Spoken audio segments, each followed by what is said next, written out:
L'entre-deux tours et les dernières heures d'attente avant les résultats ont été longs pour les candidats socialistes strasbourgeois. La ville est la dernière chance de la gauche.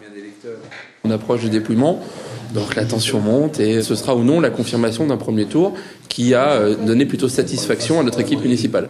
C'est finalement une soirée sans surprise et un PS qui limite la casse. Au fur et à mesure de la publication des résultats, au centre administratif, l'équipe municipale se détend.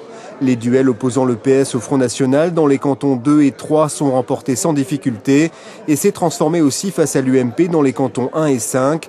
Le binôme Bitz-Buffet savoure une victoire somme toute plutôt confortable.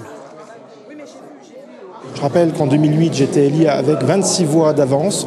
Aujourd'hui, c'est plus de 800 voix dans un contexte défavorable à la gauche et aux écologistes, ce qui montre bien que c'est le travail de proximité mené depuis 2008 qui aujourd'hui a payé électoralement parlant. Des sortants reconduits, à droite aussi. L'UMP conserve son bastion de la Robertsau et le canton 6 remporté haut la main.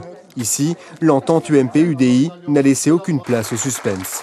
Dans notre entente, notre façon de travailler, même de mener campagne, on a appris aussi à se connaître parce qu'une campagne c'est un moment difficile. Tout s'est vraiment passé dans la plus grande harmonie. En fin de soirée, dans un restaurant de la ville, les militants du Front National acclament Andrea Didlot. Le FN est largement battu à Strasbourg, mais avec des résultats jugés prometteurs.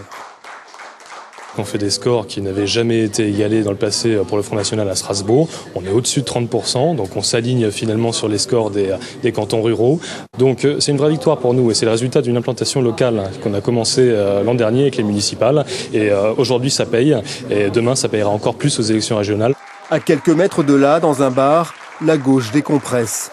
4 cantons sur 6, pas de quoi être euphorique, mais l'essentiel est là. Strasbourg reste la citadelle rose et le test de popularité pour la municipalité est réussi.